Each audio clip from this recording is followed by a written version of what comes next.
is a pain in the butt. You hit your ball in the trees and then you lip out the putt. But if you've got a little time, then come and spend it with us. 'Cause now you're listening to The Rough Cut. Hello, and welcome down to another episode of the Rough Cut Golf Podcast, and it is the best week in golf. It is the Open Championship taking place at the hallowed links of Royal Troon on the west coast of Scotland. And to preview this event, chat about it, and many other things, I am joined by Jacob and by Mick. How are we, gentlemen? Are you okay? Yeah, we're much better than you are. If I do sound a little bunged up and under the weather, it is because I am. Yeah. And that's the simplest explanation. There's no hiding that, is there, really? No. We've just come back from an epic trip to Norway where we played Luften, which is so far north, is in the Arctic Circle. The sun didn't set. We did a few challenges, and it absolutely ruined me physically and mentally, maybe a little bit spiritually. Spiritually ruined. Yeah. Although it has given if I really just completely relax, it has given my voice like a very deep, a bit of like a huskiness. And If you were, no one else is in the room because we're the only ones here, but if you had been in the room 5 minutes before we clicked record, you will have heard Jacob and Pete doing the yo-ho. Because Pete's voice is so low and gravelly. It's just, It sounds good. It is. It's like, you've called the hotline. Can you hold? We should get a Barry White hotline. There's that episodes of Friends where Phoebe gets a cold. And she likes singing like with her cold voice, and she like loves it. And the fact she like tries to hold on to like having a cold because she thinks like the huskiness like adds like a. Maybe you'll get to that point. Well, I actually quite like my ill voice. I'll keep. Every now and again. Now I'm actually actively thinking about it now. I'm trying to make my voice higher, so I'm just gonna let it go. Yeah, I like it. But now I'm putting that on as well. This is Why have you got an accent? I don't know. I just slipped straight into it. There's no explanation for why I've gone so low. So we've had Carolina Pete. We've had Texas Pete. What Pete is that? This is Jazz Pete. You imagine me sitting at the corner of a bar smoking a long cigar. I'm sorry if you have like yourself, if your brain is like mine and that makes you very angry and murderous. I'm sorry if you're listening to this very close to your ears and you're hearing the absolute gravel in Pete's voice. Murderous? Why would it make you murderous? That's a weird trigger. Yeah, it's like doing things to my brain. It's making me very uncomfortable. Well, that makes absolutely no sense, mate. I've got to be honest with you. Listen, people's brains don't make sense. I think we need to keep a brain closer doesn't eye on make Mick, I sense. think. I know, clearly. You could just trigger. You're like the Manchurian Candidate. You're just triggered by a deep jazz voice. Something we do need to keep an eye on. Peter Finch has a very special announcement. Will you look down camera one and address this situation, please? Yeah. Oh, the special announcement. Yeah. Why have I called it a special announcement? I don't know, but I like the fact that you put that in there. The special announcement, or the condemnation, I would say. 75% of you who are watching this on the YouTube channel aren't currently subscribed, which is actually shocking if you think about it. So if you are watching and you haven't subscribed to the YouTube channel, please do. That would be absolutely wonderful. If you really don't want to, well, that's fine as well. Like, we're living in a free society. If you don't think we've earned it, that's completely up to you guys. If you're listening to this on your favourite podcast provider and you do want to watch us on YouTube, we're on there, Rough Cut Golf Podcast. Go subscribe or go watch. But whatever happens, just great to have you along. You know what I mean? It started out so well, and then you kind of backtracked on your commanding. I'm just in a bit of a weird emotional state right now. There's a lot of things going on, a lot of moving parts. I feel I've lost myself a little bit, and I need to find myself again. And this podcast is like therapy. Do you need therapy? Do you know me? Yeah, that's true.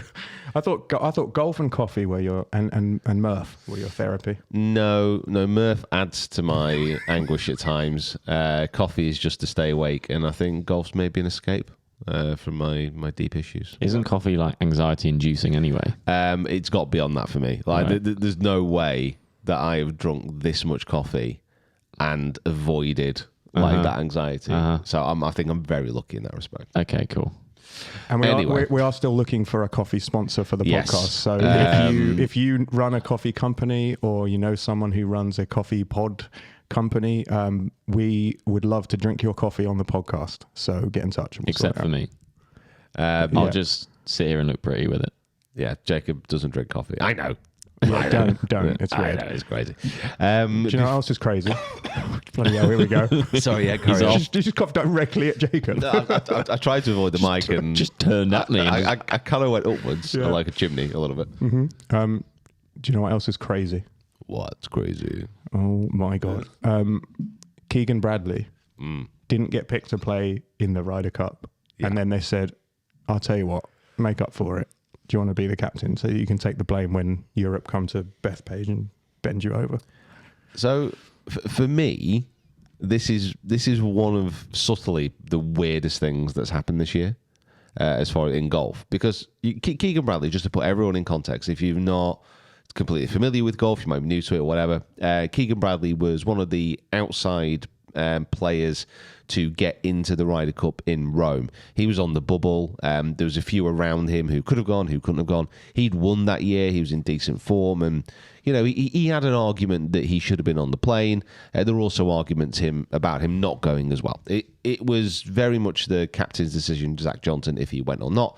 He ended up not going. Obviously, the US Ryder Cup team didn't win, ended up being a very famous victory for Europe. And then the recriminations started flying around, Keegan Bradley should have gone, all the rest of it.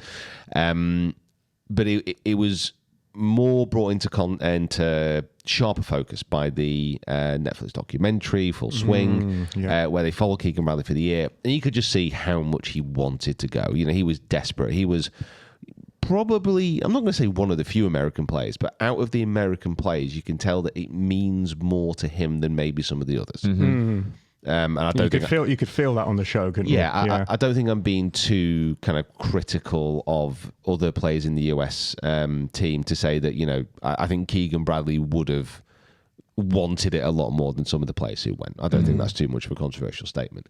Cantlay, for example. Yeah. Spent his entire time complaining. Yeah, and and all the stories keep coming out, in the meantime as well, like Xander the other day talking about things that, he just finds a bit kind of... What was it? Something about because he's like a player, he'll understand what we kind of like to do, which basically just sounded like getting rid of all the mandatory meetings they'd have to do and all the the meals they'd have to do together. And he's just like, at the Ryder Cup you got to do these things that don't make you got to do these meals, and it's kind of like it felt a bit, come on, that sounds like somebody who's not a team player. It's just like, this is the Ryder Cup, this is once every 2 years. Sacrifice a chipping session to go have a meal. You're okay. It's kind of the point as well. Yeah, exactly. Yeah. The reason that historically teams that haven't done well are the teams that haven't, eaten together and practiced together, and their wives are friends, and the cohesion of the team is a massive factor in whether you play well during the week. And Zach Johnson found that out firsthand when, the European team were all very close, had been practicing together, lots of great friendships, lots of great partnerships, and then took advantage of those things in the tournament and let those people go out and play together. And Zach Johnson just picked his mates. Well, that was what it seemed like. Obviously, we weren't there. But it felt like he picked his friends, lots of whom who weren't in good form, i.e. Justin Thomas.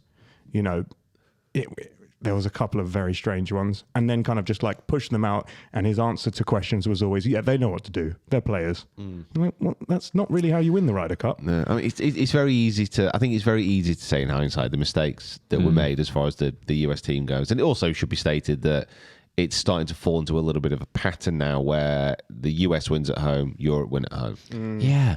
And that's why this announcement to me feels even more strange, because this feels like a move of a team that wants to change something because they're having a bad run of...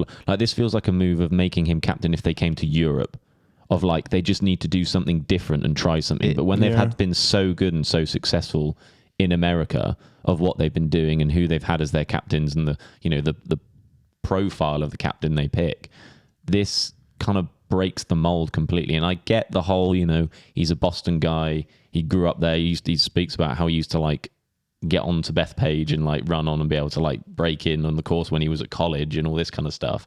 Like he's from the area and all this kind of thing. But it just doesn't feel like a move they needed to make, if that makes sense. No, it was quite strange as well, because like Keegan Bradley came out, he said, he wasn't like consulted or kind of asked about this prior. It was just kind of like a phone call said, "Oh, by the way, do you want to be the Ryder Cup captain?" Yeah, which seems very weird to me. And apparently it was Zach Johnson who rang him. It said, you were going to be the captain, but no, you're not. And then sort of like grabbed the phone off Zach and said, just leave Keegan alone, please. I think Keegan Bradley should, he has the potential to be a very good Ryder Cup captain. I think what he needs to do is not do what,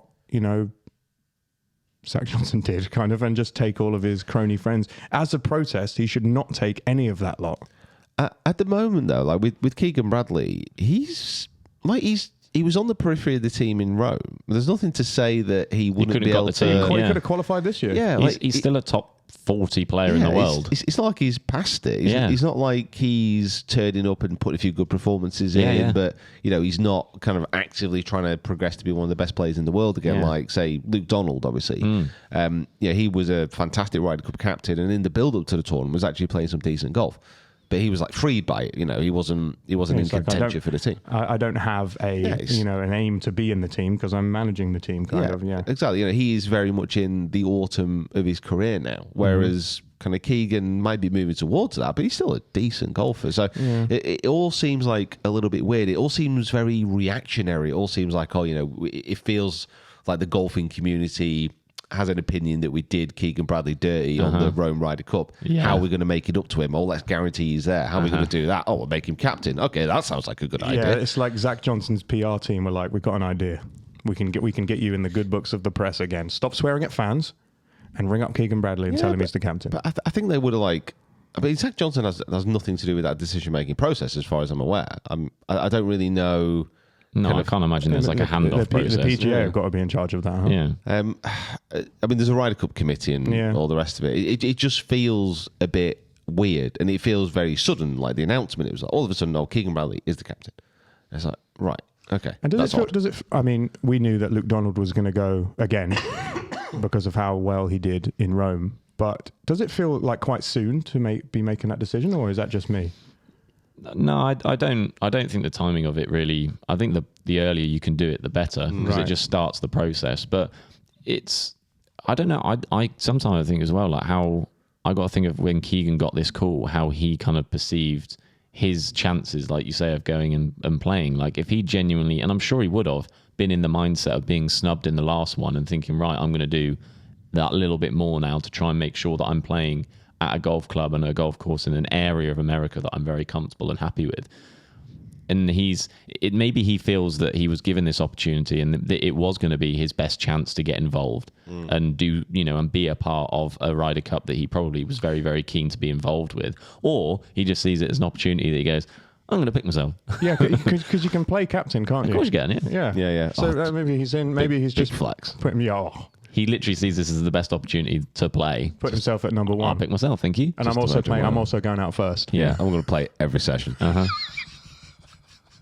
That would be so funny. And it doesn't matter. I'm just going to play every single session. I'm chopping it round, but I'm going back out. Going back out. I've got it in me. I'm going out. I'm going out in the winning team as well. I think to the point as well, like with Europe, it seemed obvious that Luke would just do it again because of the reaction of Rome and because of the players were clearly just calling for it, and it obviously felt like a fairly easy decision to make. I think with the American captaincy, usually most years, like it is a guy that they just decide on. There's no sort of natural successor at any given point. It's either a guy that's done 3 stints as a vice captain and he's now in his 50s 60s and all that kind of sort of ticks off. That's usually the caliber of guy that they go for. I think it was Stuart Sink maybe the one who came out and said he was quite disappointed because he'd obviously done a couple of vice captaincies. Well, he was vice in Rome and I mean, but also as well, like with the Ryder Cup, like the person who's a Ryder Cup captain, you expect them to be like a bit more of a a legendary figure within the game, but also like within the Ryder Cup. Yeah. Now, Keegan Bradley's been to a few Ryder Cups, but he's never.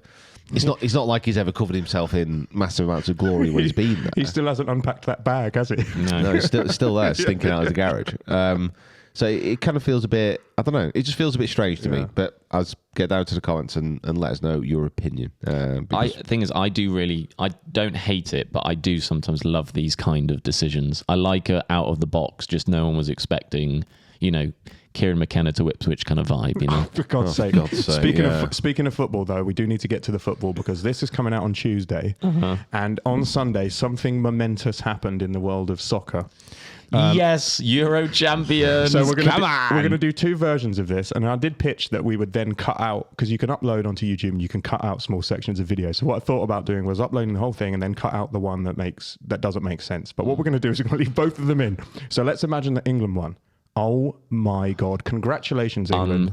Unbelievable. So good. Listen, it was a bit of a drab game, wasn't it? I mean, listen, we stifled Spain. We didn't let them play the beautiful football that they've been doing all tournament. Yep. We really brought them down to our level. Managed to scrape it through extra time, but hey, a penalty win is a penalty win. So congratulations to Gareth Southgate for finally bringing it home. I'm just glad it's done now. My heart couldn't take any more. Oh God, what a crazy Sunday night It just that feels was. so good to say that England have won a Unbelievable major scenes. tournament in my lifetime. We can stop calling them the Lionesses men's team now. Exactly. Because they finally won a major Unbelievable. tournament. Finally got it over the line and cup. So Spain continued to play amazing football. It's kind of what I expected to happen, really. Yeah, I mean, we had a chance. We've not been performing well all tournament, so it's not a huge surprise that kind of Spain got over the line, and they have been by far the best team. So congratulations, well done. I didn't see Harry Kane getting sent off in the 3rd minute though. No, I mean to 2 foot a linesman like that was a really Just out of character. weird decision to make. Like, I mean, it was a little bit offside, but I mean, it was marginal, but there was no need to go over and attack him like that. Yeah. That was very, very weird. And Southgate, R.I.P. Southgate. Yeah. He was killed by the I just didn't see that coming. But. Yeah, he was murdered by the travelling fans, unfortunately. And when he kicked that baby, I just thought, well, okay, all right. let's stop. Whoa. Okay. Well done, everyone. Well, that went south very, very So well done, quickly. Spain. Yeah. Yeah. Or England. Or England. We don't know. or one of the two. So that's something that happened in the past. Let's talk about something that's going to happen in the future. Indeed. Which, you've seen the title of The reason why podcast. we're here. The reason that we're here. The Open Championship is coming up. Peter Finch, you're going to be live on the range again. Yeah, so I've been doing it last couple of years. Done it at St Andrews, then last year at Royal Liverpool, where live at the range with the Open on the world feed. So kind of interviewing players, talking about the event, and just kind of getting into what the players are doing before they get onto the course. Right. And then obviously on the course, that's where the main kind of TV coverage is taking over. So if you do want to watch live at the range, it's on the Open YouTube, and it's also kind of taken by TV companies to put on when they're not kind of broadcasting the golf. Yeah, so live. everyone gets the feed, the access to the feed, and then they can decide to put it out if they want to. Yeah. Usually on like the practice and like warm-up days, and even like the live at the range that they call on Sky coverage and stuff. Yeah. Usually they kind of take a lot from it. Is it the same like lineup again? Same kind of guy? Yeah, same crew pretty much. I'm doing it with Di mostly. Got Inti, got John, got Simon Holmes. Getting like the other Sky guys coming in and going out Iona. Is George Harper running around like a George Harper is an there Energizer again. Bunny? But it's just I mean Duracell Bunny, is it? it's a cool experience. It's just something very different, but I'm looking forward to this one probably more than the other ones. Yeah, because already I feel a little bit more comfortable. Yeah. I've done it before, but yeah, I just feel a bit more settled now. I think I can probably bring a little bit more to the you've table gone than through previous the years. stages, I guess, of like the first time completely new, learning the ropes, second time feeling comfortable, but still sort of maybe ironing out those other little sort of snags and things you learn about with live television, and now going into the 3rd year, it's kind of more comfortable of what you know exactly what you're expecting. You've almost probably thinking of the questions and the comments you're already going to make, and at a golf course as well that you probably There we go. feel more comfortable at, because given the fact that obviously St Andrews, I know you'd played before. Yeah. Royal Liverpool, you'd knocked it around a few times, but we're talking about a golf course in Royal Troon that you enjoyed quite a lot. I think it's just more being comfortable talking to the players and asking them questions now. It's not something I normally do in that live format. And in a professional format. In a professional format. And actually understanding what's going on. I mean, the first time at St Andrews, where we effectively opened up the whole broadcast for the Open, which I didn't know about until we were there. Yeah. And by the way, Pete, you're live to 20 million viewers. It was literally, so first of all, we went there for the rehearsal on Sunday, and it was a bit of a shock about how much was going into it as far as like cameras and setup and all the rest of it. You know, it's a completely new production level that I've never seen before. I mean, what are you talking about? Look at this. Yeah, it's a bit more high tech than phones on tripods, but it was like it was so kind of. It was so, what's the word? There were so many moving parts. Overwhelming. Obviously. Yeah, and I had like a voice in my ear telling me kind of where I'm going and like what's coming up. And on the Sunday, the rehearsal was awful. Like nothing worked. Like the mics weren't working. They weren't connecting to the kind of galley. And it was just like everything was not working. So it was like, right, you need to come back very early on Monday. So we're there at 5. We're going through it all. We're trying to get it ready. And then we're about to kind of go live. And it's like, oh, by the way, you and Di, you're going to be opening the show. The broadcast. And I was like, well, yeah, I know that. And they said, no, but it's going like, it's going to be the Sky, it's going on the world feed, it's going here, it's going there. And I'm like, right. So Di, very professional. She understands what's going on. But that first bit we're talking through and she's like, so Pete, what do you think about this? And I'm like, yeah. Like and subscribe, I guess.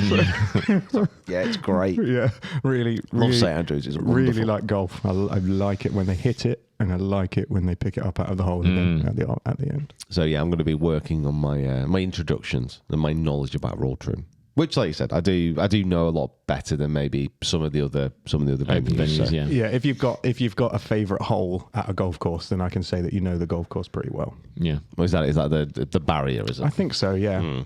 There's almost like as well another element of when we return to an open venue that the previous iteration was such a iconic, historical, memorable sort of episode of this tournament. Obviously talking about Stenson versus Mickelson on that final day. I believe it was the first Open to reach 20 under as well. Wow.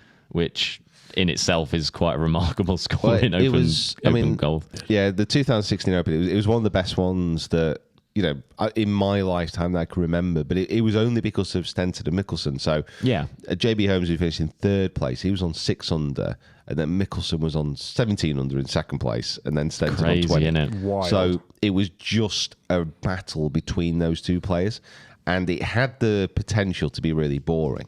Like you got 2 players who are out in the lead. What if they have a poor round? What if they don't go at it? Yeah. But they did. Yeah. Like Mickelson shot a 65, Stenson shot 63 on the final day. And it was just like, wow, this is brilliant. This is what we want to see. And obviously the course added to that. You know, it's a fantastic venue. Good scoring opportunities on the front, and then it gets a lot harder on the back. Well, certainly from my experience anyway. Okay, so you've got the top 3 there in front of you. Yeah. I would like you, between the two of you, to name the remaining players who finished in the top 10. No. Can't do it. Refuse to. Stenson, Good. Mickelson, Good. Yep. JB Holmes. Good. Jacob got 3. The rest is up to you, Pete. I think I can keep going. Yeah, go on. Was Stricker 1? Stricker 4. Hatton, Hatton T5. McIlroy. McIlroy was T5. there, yeah. One more at T5.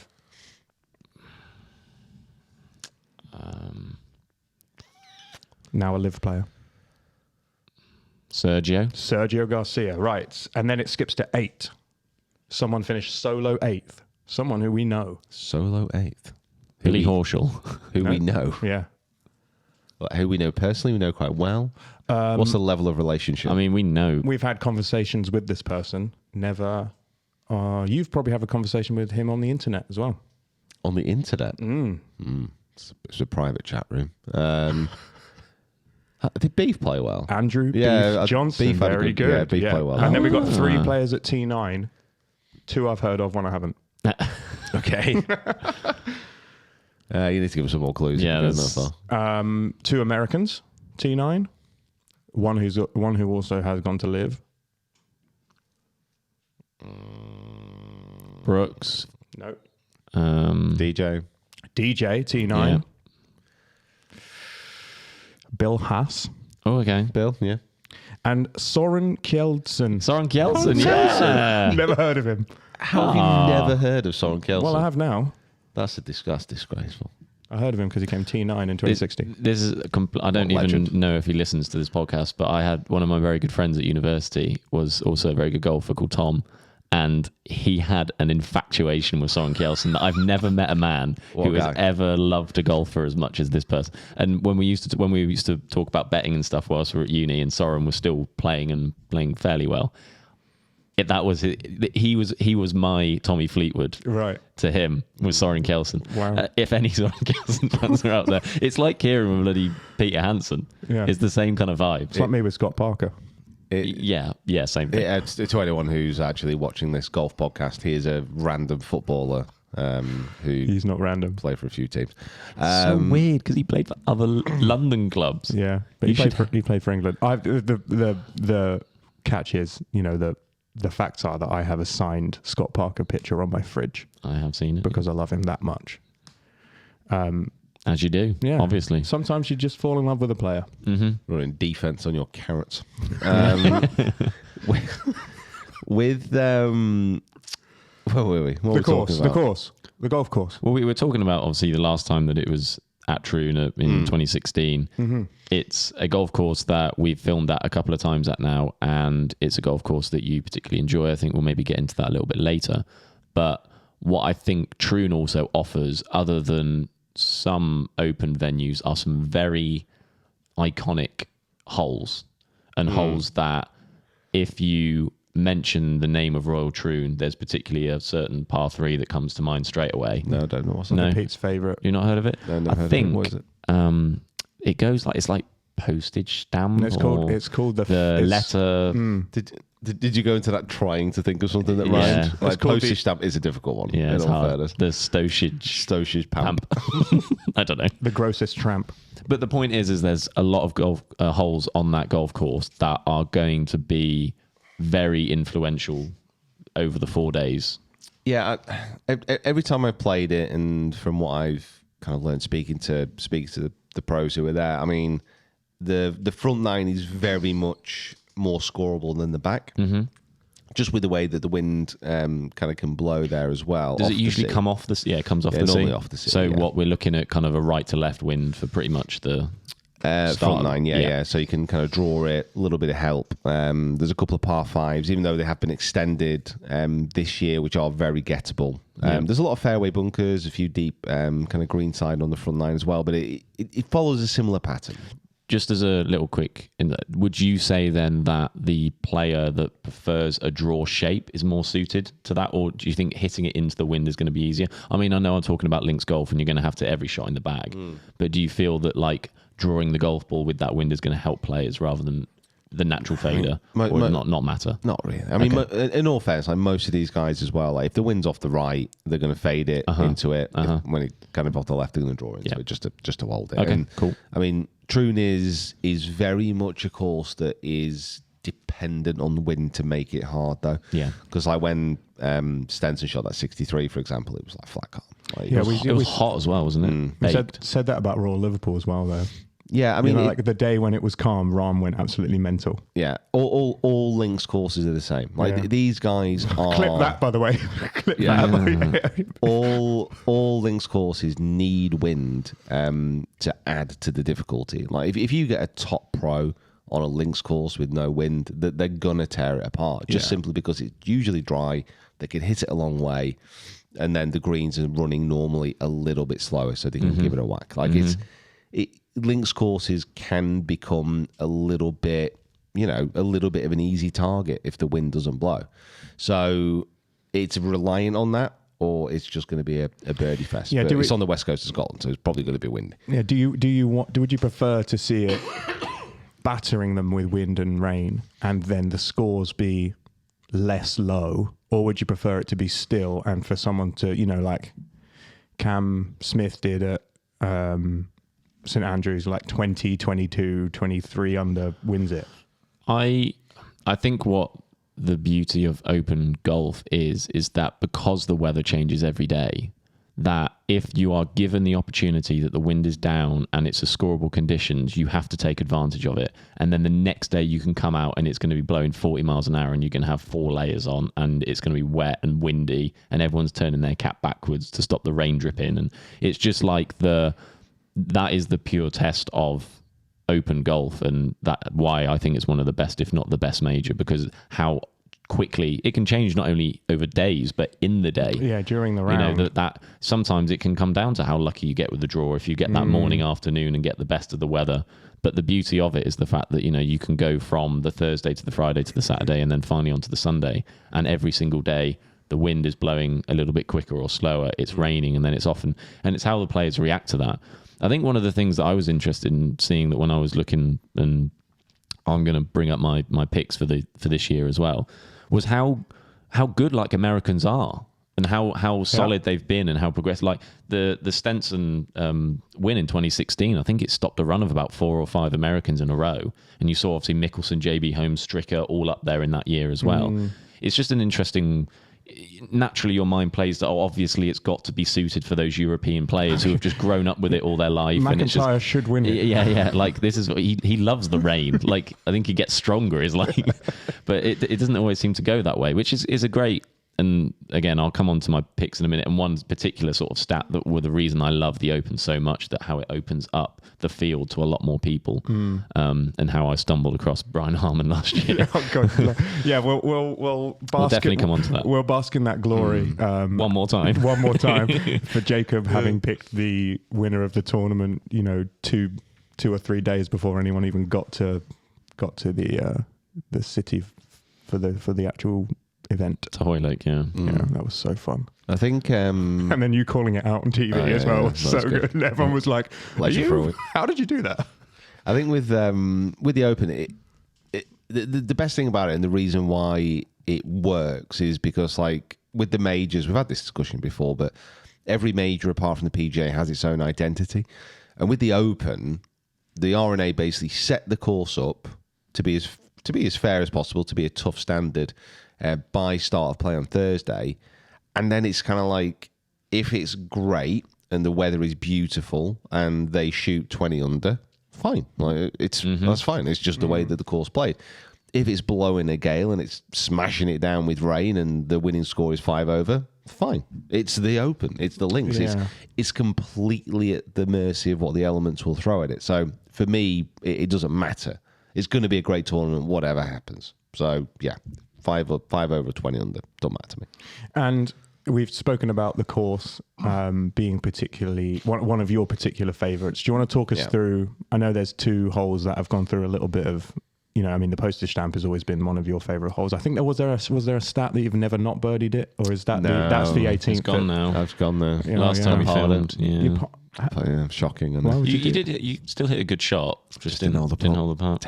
The postage stamp it's the shortest par 3 on the road. It's 123 yards, but they're gonna, depending on what the weather does, they can take it down to 99, which they did during the Women's Open there, and that still had a stroke average of 3. So it's such a unique hole, that, because it really emphasizes the point that you don't need to have a massively long par 3 to make it interesting, to make it unique, to make it tough, because the green is so small and it's so kind of like narrow, and it's bordered by deep, treacherous bunkers, which if you go in, there's no guarantee that you're going to be able to hold the green when you splash it out of there. Like the cameras that they put in those bunkers, like the coffin bunkers, the coffin bunker on the left, during tournament play is great, because you really do get to see the level of difficulty, and you just get to see the level of, like, terror and just frustration on the players' faces on that tee if they do hit it offline. Yeah, because they're like, oh no, I could easily make a 6 here. Yeah, I think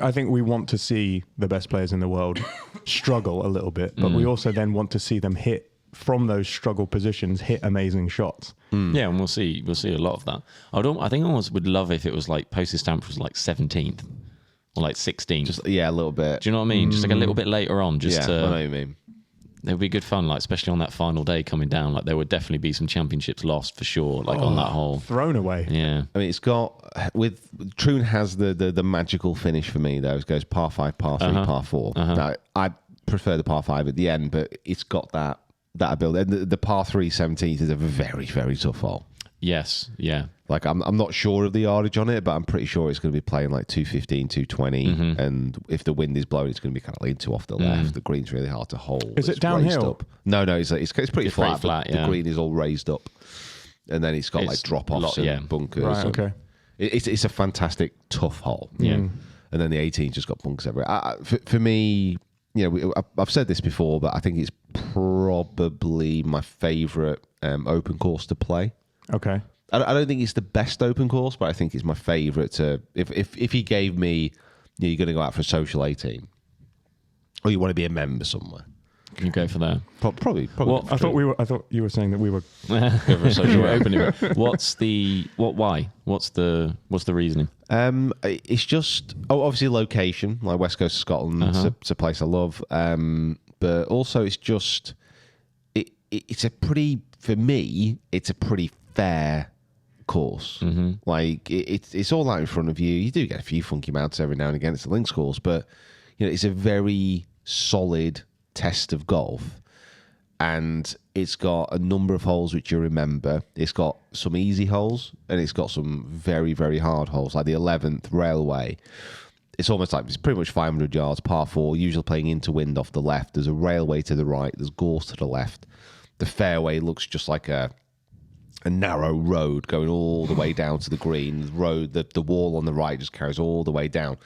If you get out of that and you've got a bogey, like you are genuinely fine. Like you are cool. Bogey, not a problem. Oh yeah, I know the I'll one. take you it. mean. I'm the only memory. You've been to walk around it while Pete's playing it, right? The only memory I have is on the sim. Right. So I'm trying to visualize what you're talking about on the I simulator. mean, I'm fairly sure over the next couple of days, even before this, there's going to be videos that have come out. We have got a video of Pete playing round Royal Troon. Got quite a few. We got quite a few. Way too many. There is also Pete playing with Good for the first time around Royal Troon. Yeah. So if you are interested in seeing the course, if you're not quite aware of it, go and obviously check out our video first. But there is plenty of stuff out there for sure that if you need a better perspective, which I love in the build-up of an Open especially, or like any major, and they fried egg do their videos and things like that, and they just do I love all that kind of stuff. So obviously you're saying about how, it's, as in terms of a social round of golf, it's probably one of your favourites to go to and how fun it can be to play. But also, like, I remember going for the first time and being like really impressed with like the clubhouse and like everything else around the course as well. Yeah, I mean, there's something quite special about Scotland in general when you go to these areas where the course seems to be like now the centre of what is going on in the town. So Troon, it's not a big place, but it seems to be like golf focused. Everyone there understands that that's the big main attraction of the town. And when you go into the car park, it's very understated, and the clubhouse it sits so snugly into the landscape. It looks like it's been built to withstand the storms that are coming off the coast. Yeah. And you go in, and you're immediately just like given a little bit of a hug by the history that's there. Yeah. The Cloud Jug is straight in front of you. You got all the past winners. You go into the bar where you've all the past winners are all there. the past winners are there to welcome you. They just stand there all day. amazing. I mean, it's incredible what they've done there. Just be warned, if you do win at Troon, you will have to welcome people in. The pro shop's just off to the right hand side. Changing rooms are cool. They're understated as well. And it's just really nice. It's welcoming. It's warm. And you look out onto the course, and it's a pretty flat kind of vista as soon as you look out the windows there. So you can see a number of the holes, and you can try and remember what's gone on. And then when you play into the 18th, the clubhouse sits right behind the green, which I really like. I think that's one of the beautiful things about open golf as well, is that I think more so than any other golf tournament, the 18th hitting down towards the clubhouse is the most like iconic things. If you think of all the different open venues there are, I'm thinking immediately comes to mind is Troon, is obviously St Andrews, Birkdale. They're so like built in to what that tournament is about, and they're almost part of it so much more than any other tournament. It kind of it for me it kind of feels like it's well done for surviving out on this links. Now come home, and you're playing down this final road back to the safety of the clubhouse. Yeah, and if you've had a great round, you're like, oh, I can't wait to get in and celebrate. And if you've had a terrible round, you're like, God, I can't wait to get in. Yeah. Get away from it. The clubhouse has it can have like an integral part of a course. It can become like a character. Like I said, St Andrews is the obvious one. But if you think about the other open venues, like I say, you got Bergdale. It's quite classic design. You got Royal Lytham, like literally straight behind. Yep. All these venues have an iconic clubhouse that you remember. I think that's great. Like you can think of venues which are exceptionally famous, like the Masters, for example. The drive down the. Good Lord above! You might not make it to the Open. Should have brought a drink in. Do you want water? I don't want to poison you. Well, I'll wash it afterwards. His neck was left. Just finish that and then. Yeah, you're right. I mean, obviously, people know the Augusta Clubhouse. You've seen that drive, but it's not part of the course. No, like it's not it's its own standalone thing. Yeah, they come off 18 and then they have like a 10-minute walk back to the clubhouse, which always feels a bit strange. The other thing that we haven't even discussed yet, which is weird that it's not come up, is that Tiger Woods might be playing. Do we think he's playing?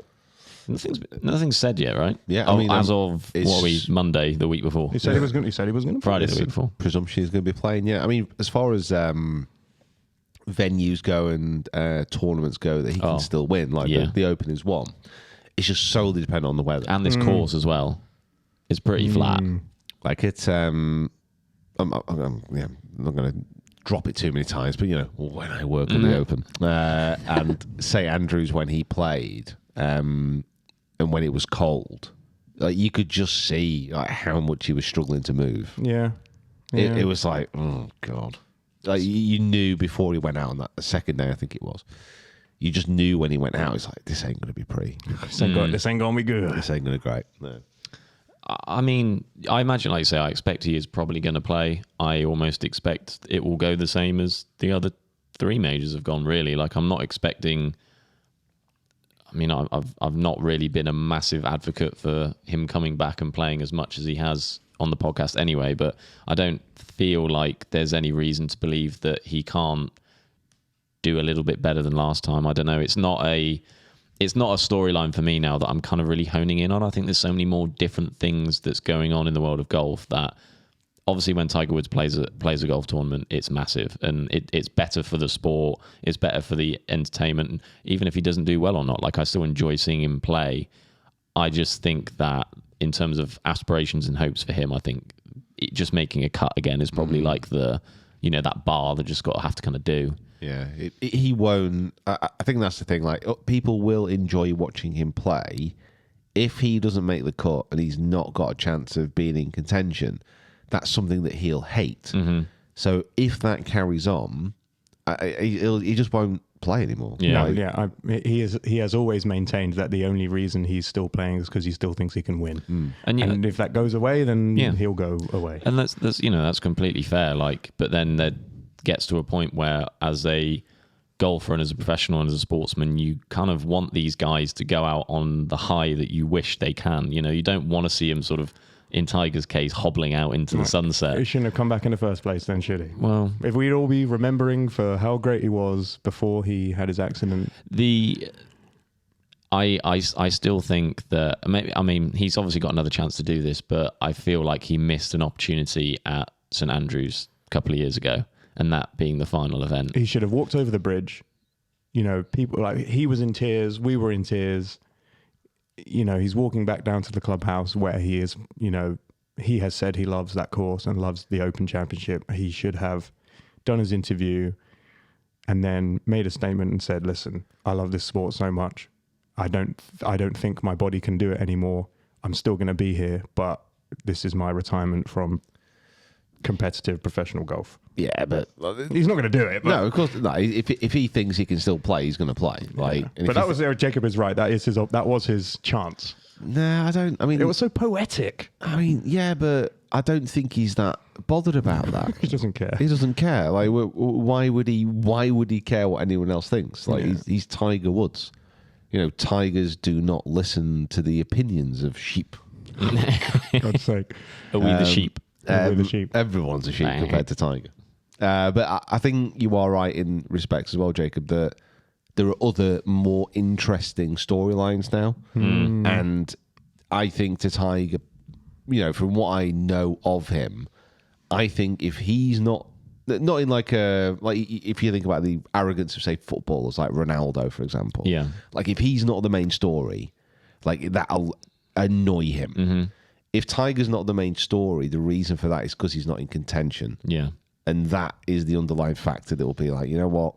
Yeah. If I'm not in contention, I don't want to be here. Like, Yeah. what's the point? Yeah, I I'm think just going to make up numbers. we say this in the best possible way. Like, the reason why there are so many storylines now in golf is because of the work Tiger did 10, 15 years ago and bringing the people through now.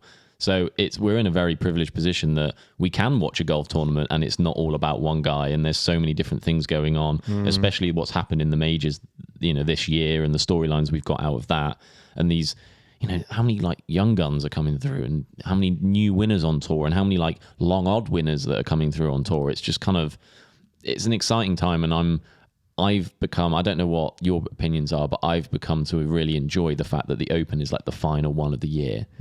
It really does kind of like feel like a real big build up to the final, like, biggest event. And over the last couple of years, I think I've enjoyed that a lot more than having the PGA as the final one.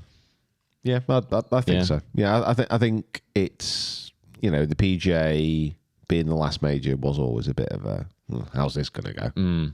Did feel like a little bit of a limp. Yeah, the Open we know exactly what, well, say not exactly, but we know what to expect going into this Open of, you know, the type of golf courses, what it's going to take to win, which I think kind of nicely brings me on to me telling you who is going to win. Oh, yeah, here we go. Again. Right, so on the internet, in your, you know, if you're listening in your car, if you're watching this on the YouTube, be prepared, because last time the Open Championship happened, Jacob no, you didn't. Yes, you did. Jacob, I was just thinking, how long has it been since you actually did that? But it was actually last year. Jacob correctly predicted, using statistics, who was going to win the Open. So if you'd like to place a small wager with a company of your choice, safely and responsibly, listen to what Jacob has to say, because he's going to get it right again. Oh, I hope so. Just trying to pile the pressure on. Like to add, there's no guarantee of that. No. Yeah, prefix that with, or suffix that with, it's not always happening. Right, go. No, it was, last year was exciting, I will say. I think I was looking back, and I think it was 150 to 1 at the time. God. Which was potentially like maybe one of the longest odds winners we've had in quite a while. So I remember thinking he ranked out well, just thought, give it a go, and here we are. Yeah, and also we got to say thanks also to all the people who sent us messages and screenshots of their betting slips afterwards. People who had won thousands and thousands. Let me know of how you pounds. spent your money. Yeah, so if you were one of those people, comment below and tell us how you spent your cash. Yeah, so if you haven't heard me do this before, going into each major of the year, I kind of like to take a little bit more of like a statistical, stats, data-driven way of trying to predict, more like looking at the trends rather than anything else. And one of the best ways to start this off is using the world rankings, or particularly what I've done this year is use Data Golf, because of the LIV and PGA split and all the world ranking hoo-ha and who's actually good or not. So anyway, so 10 of the last 11 winners have all come within the top 33 in the world, which is, again, we've seen this every time. The best players win the majors. It's not, I'm not telling you anything new one's here. Not science. Yeah, I can't really break that down in any fancy way. Yeah, I know. It's exciting, isn't it? So going into that, there's one of the things I love about the Open is all the other majors, the first thing when it comes about the age and the profile of the player that wins, it's always about their age 28 and under. It's always, and they're young and they're all this and the other. The Open is just completely opposite. It gives you two different types of winners, and 7 of the last 11 winners have been 32 or older. Wow. There we go. which I love that because it Come just on, the 30s. exactly. It makes it seem like they're so like, come like on. if you're 28, you're done. Yeah. Stop playing. You're but then cooked. the other 4 winners outside of that, 3 of those have been 25 or younger. So it kind of gives you like 2 profiles of golfer. It's like this maybe like matured, done, played maybe 7, 8, 9 opens, but then also like these young guns like a Jordan Spieth that's come through and a Morikawa and those kind of guys. I think the only really one that's come in the last few years, which just doesn't fit, was Smith in St Andrews, and he was 28, I think, something like Right, that. yeah. So But that was Rory's tournament and he threw it away. So yeah. So he should have. Yeah, he should have done It would it. have fit. Yeah, exactly. So with all of that taken into account, we're left with McIlroy, Obear, Fleetwood, Harmon, Matsuyama, Finau, Tom Kim, Russell Henley, Keegan Bradley, Tyrrell Hatton, Jason Day, Minwoo Lee, and Shane Lowry. So there's like a mix of those 32 pluses and those 25 unders. Okay. Wow. So What a list, by one of the the way. it's not bad, Nah. but a different list to all the other tournaments and the majors I've done, which is great. No Brooks. No Brooks, No Bryson. no Bryson. Wow. Sorry, Kieran. Not young or old enough. So going into how they've played this year, 11 of the last 11 winners have all had 4 top 10 finishes of that season. 11 of the last 11. Yeah. Wow. So that has to happen. And also within that, 8 of the last 10 have also had a win that year. So taking those 2 together, that's dropped us down to 5 players, Okay. which is Rory McIlroy, which is Tommy Fleetwood, which is Hideki Matsuyama, which is Minwoo Lee, who just kind of sneaks in with that win in the DP in Australia at like the end of last year, but it was the same season. Yeah. And Shane Lowry, because he won the Zurich. Wow. So say Okay. thank you to Rory for that one. Yeah, I was going to say. Now, one of the biggest things I just kind of obviously want to kind of take the golfing element into this as well. Like, I don't want it just to be about their age and all this kind of stuff. And one of the biggest things when I was looking at the previous episodes or versions of the Open at Royal Troon, scrambling was just huge. Like, it was probably the most striking characteristic or factor you've got to have about winning around that golf course. So looking back in 2016, the top 7 all came inside like the top 20 within scrambling for that week. In 2004, 6 of the first 7 players home all were in the top 12 scrambling of that week. Right. And Justin Leonard, when he won in 97, ranked 2nd on the PGA Tour in scrambling for the season. Were you born? That year I was born. I wouldn't have been born then No. because it would have been earlier in the year and not in the August. So I wasn't alive. So well done, Justin. I didn't have time to tell you well done then because I was in a petri dish probably at that point. So that makes sense. I'm IVF if that doesn't make any sense to people. For God's sake. So, taking those 3 names, I've gone and looked at the scrambling stats for the PGA Tour for this year, and there's 3 players that all rank within the top 12. And that is Fleetwood, Hideki, and Rory McIlroy. Okay. Okay. So, one of the other biggest things, we can see where this is going, can't we? Oh, no. one of the other biggest things is that actually in the last 11 Opens, only 1 had previously won an Open before. So the last 10, pretty much 10 winners, they've all been brand new Open champions, which means that Rory McIlroy is knocked off this list, and it does leave Tommy Fleetwood and Hideki. Wow. Now, We could have done this without all the stats. Who Jacob thinks is going to win the tournament? Do you know what? I've literally got to this point now, and I've done the top 12 scrambling, and I've written in the one of the last 11 winners each has an Open win, and I've realised that Hideki should go down, but I've not even written Hideki's name because I've like forced it into Tommy Fleetwood. So I'm going to come up with something right on the top of my head, which is basically giving away who I think is going to win. But there basically is as well a fact of like 8 of the last 11 winners or something have had a 9th place finish or better at the Open.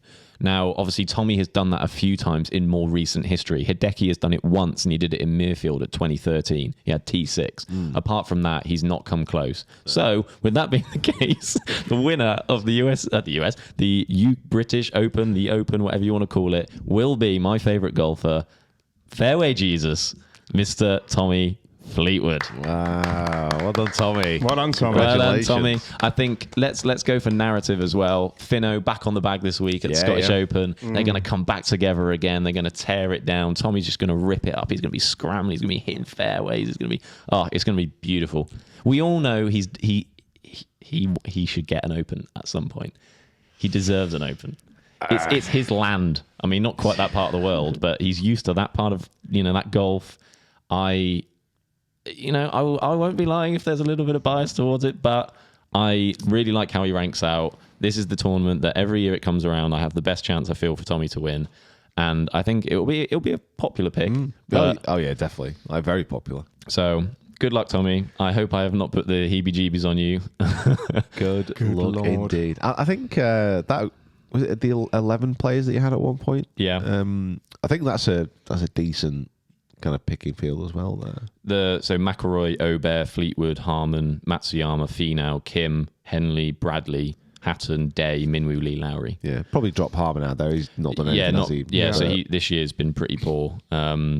Hideki, I like. He's just obviously again his short game and scrambling is brilliant, and I think it will be great around Troon. It just is he a links player? It doesn't. His record doesn't suggest naturally that he does finish that well there, but obviously he's done it once before and finished in a top 10. There's no reason he can't do it again. The thing I will also say is that obviously we've filmed this before the Scottish Open, so there was a lot of stuff as well about. More so, if you play in the Scottish Open before the Open, that is a good indication if you are going to win. Yeah. Naturally, having that warm up, having those those reps. Yeah. So this could obviously have changed a little bit with it depending on who wins. Obviously, Tommy has won the Scottish Open and will go on to win the Open as well. So it's all going to be a great time for everyone. Wow. Well, there you And go. I think even Minwoo Lee there was quite interesting. Yeah. Yeah, I think that would be a very popular one. Yeah. Huge, yeah. So we'll be It's like my favorite tournament of the year. I'm really excited. It's definitely the one that kind of brings in more players than the usual. Like I say, it's just nice to finally have some of the older names of people on here instead of it's it's Scheffler again and it's Schauffele again. We do have to. Yeah, I was gonna we say, do have to yeah. kind of have to say that this is all based on Scheffler falling down a manhole cover or being arrested. Is he your pick then? I think he has to be, doesn't he? Just because he's alive. He's not playing this week though, so He doesn't need to. yeah. Well, He's back in his cryostasis La- chamber. last week. Remember, we are in the week of the Open. yeah. I got so panicked when you said he's not playing this week because I was already in Open week, and I was like, "What do you mean?" I think we should have probably included that earlier in the podcast. Yeah, he's not going to win. Scheffler's He's not out of the playing. tournament. P.S. The world number one, even if he doesn't play for the next 3 years, is not playing at the Open. Yeah. Okay, that's a Now, good unfortunately, because I think last time I did say someone, and then I gave Harman was my secondary long shot. I haven't really got one that's kind of I love. If you want to take one, then obviously, like I said, Pete mentioned that list of 11 guys that they look good. If you want to look at maybe scrambling stats and driving accuracy in particular as well, they can tell you quite a lot about who's going to do pretty good round here. If you want another narrative and say that another Swede is going to win, why not get some money on Alex Noren? He's 150 to 1 or something. I'm sure Pete will be a fan of that if he makes it. Tempt me. Don't tempt me. He'll do it. Yeah, it's gonna be a great week, and maybe again we'll see the winner hole 63 out of 63 putts from 20 feet in or something ridiculous like Harman did with his big fat Spaceship putter. spaceship putter. Yeah. That was ridiculous. Okay, so Jacob's gone Fleetwood. His outside pick is Alex Noren. Well, kind of, but Peter Finch. do you know what? For the Discord people, Yeah. I'll do a little bit more, and I'll put a list of Yeah. other people out there. That's a good shout. Which, if you want more information, go and have a if you're check. not in the Discord, join the Discord. Yeah. Jacob's going to give you some hot tips. Yeah, I mean, I think I'll go obviously Scheffler. I don't know. I do have a feeling of foreboding as well that Rory is going to put himself in contention. I do think Rory will do well. Yeah, He's going to put himself in contention and lose again. I don't. I honestly have a really bad feeling that he's going to get himself up there and he's not going to win again. I thought you were about to say that he's going to win. No. Because I was about to say that my heart can't take investing in him again. Honestly, that's why I feel like really worried because he's obviously he's one of the best players in the world. He has been for a long time, but I think the way he's been playing this year has been so good, so consistent, and I don't see how he won't be up there. But also after Pinehurst, I don't see how he wins. So it's just like tough one. I'm gonna be. We're just gonna be in the same position again. Because honestly, I've said this before to you guys, but at St Andrews, just before he went out, and he played amazing, but he just didn't hold a single putt, and Cam Smith came through to win. The way he was hitting it on the range before he went out, I would have if I'd have had the chance or I've had the capability of like remortgaging the house and putting all that money on Rory to win. You would have? I would have. Oh, really? Wow. I've never seen anybody hit the ball like that before. And it was just like, wow, it's impossible in my mind that he does not win. Wow, okay. And I was like, he has to. Yeah. And then obviously he didn't. And then you look at Pinehurst, like he had to win that. And he didn't. It's just like... It's the emotional investment for me. Like he comes out on day one of the tournament and you're like, right, this could be it. And you spend the entire 4 days thinking, oh my God, he's going to do it. He's going to do it. He's going to do it. This is going to be the one where he gets back into the winning ways. And, you've said for a while, Pete, that you feel he needs to win another major that isn't the Masters before he goes and wins the Masters, just to kind of get that feeling back. And Pete's just blowing his nose in the background. A baby elephant has just walked into the room. Oh my God. Sorry. Great Lord. Good Lord above. And then you're kind of just like slowly let down throughout the 4 days. I just don't think I can do it to myself again. So who do you think is going to do it?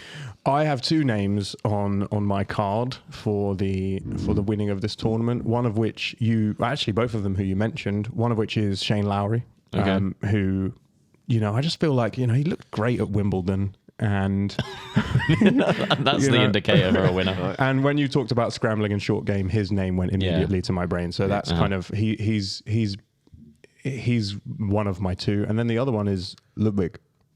Oberg he's going to win majors. His career is so early on that we can't say for sure, but we can see from the golf that he plays, he's going to be very good for a very long time. Yeah. I don't think it's going to be long before we see him start winning major tournaments. And I think then it's going to be a long time before we see him not in contention at major tournaments. Yeah. So I think this could be the one. No, I agree. I think he looks really good for going into this week. And, usually it's kind of weird in recent history now, we kind of almost have to not disregard any like first time major players and rookies, and because we've seen it. He's been in contention for 2 of the 3 majors so far this year. He's obviously got the capabilities of it. You'd like to think if he gets himself back in that position again, he would have learned from the 2 previous experiences and go the step further and win again. I think maybe one more person that I would look at this week and try and think that actually he's playing some really good golf, and it's a homegrown talent in Bobby Mack. I think he will put in a really good week. Scotland is still the most winningest country in the Open, thanks to some history. Come on. If you exclude the 1800s, well, it's stats are stat. There were some years where they were the only people playing. There is also another interesting indication between the PGA Championship and the Open, in that I think like 5 of the last 10 have all come or all finished in like the top 8 of the PGA Championship that year, which obviously Bobby played really well and finished T8 in the end, I think. But also brings in your names like your Brysons and like your Hovlands had a good PGA. Like obviously kind of gone a little bit under the radar this year, but has played in moments. He's sort of gone in and out of that. Even another like guy that's been kind of really good in the majors this year and been quite is Thomas Dietrich. Like not a guy that's won on tour. He's kind of more of a DP World Tour player, but has got himself into contention on the PGA Tour as well. You just kind of wonder if he's got the ability to take it the step further and actually win the event. But those each way kind of bets is quite nice. But yeah, what will happen will happen. What will be will be. And if Tommy doesn't lift the claret jug, then What are we doing? I'm done. Yeah, I don't have to get a tattoo if he doesn't win it. So, do you not want to go for that again, though? I've said that if he You have said, okay. when he wins Great. when he wins a major, I'll get a Tommy Fleetwood tattoo. Okay, perfect. I basically just want one and want an excuse to do it. Yeah. I'll do it. Maybe I'll do it live on the podcast. do you want to do it? Can I give it a go? Oh my god! Oh god. I could not think of a worse idea. Yeah. Great, good work, Jacob. Thank you for taking us through the kind of the depth of those stats. The last thing we're going to do before we sign off for this week is to just go quickly through our major picks for the season. And talk about where we're up to, how we've done so far, and the players that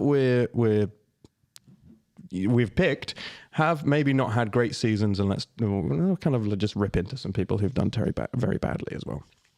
So I'll just run you through the teams again very quickly because it's been a while since we've done one of these. I have Scheffler, Cantlay, Fitzpatrick, Neiman.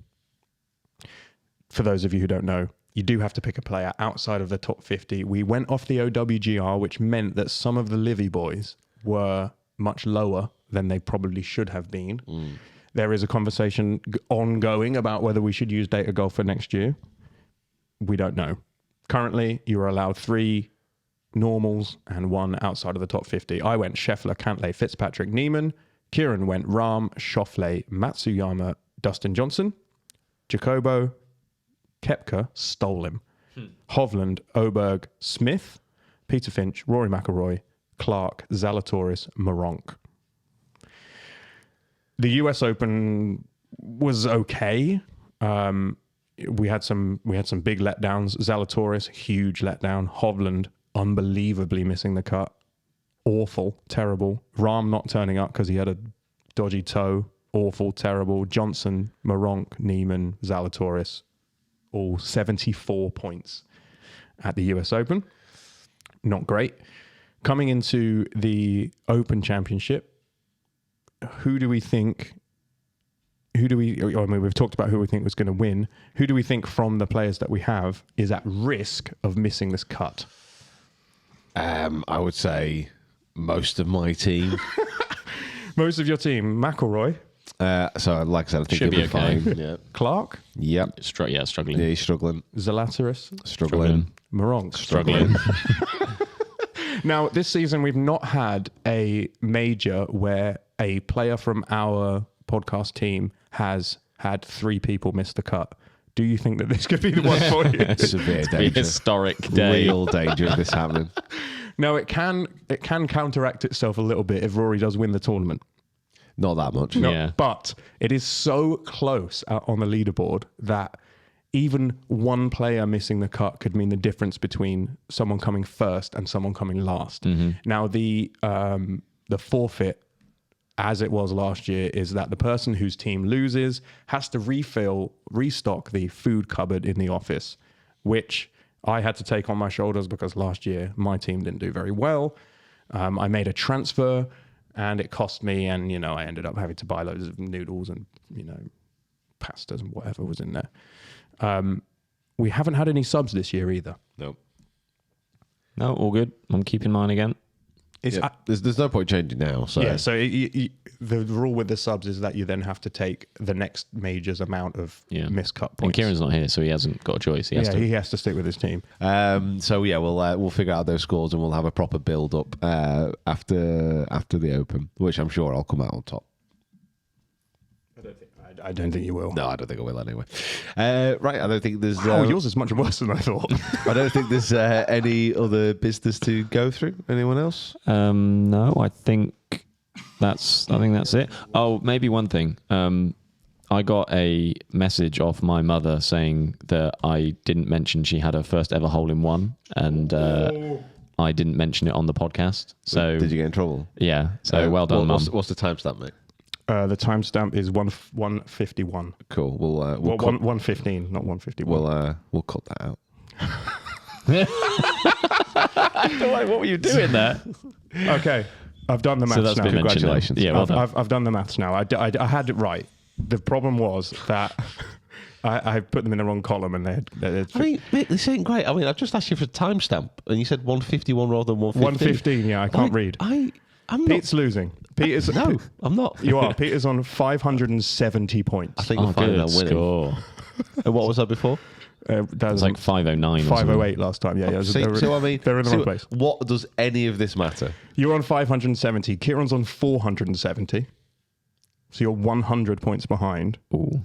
Me and Jacob are tied first. There we go. See what I mean? Absolutely ridiculous. No. I'm not having this anymore. Right, guys, we're going to end the podcast. I'm going to send this off to somebody who can count. And we will reconvene. An unbiased next week. adjudicator. An unbiased. I want an auditor. I want the ombudsman to come in and sort this out. This is ridiculous. Right. Hopefully you enjoy the Open. Thank you for staying with us through the shambolic endings of the podcast. For God's sake. And we'll see you after Royal Troon. Yeah, and Tommy won. Well done, Tommy. Well done, England. Bye, everyone. See ya.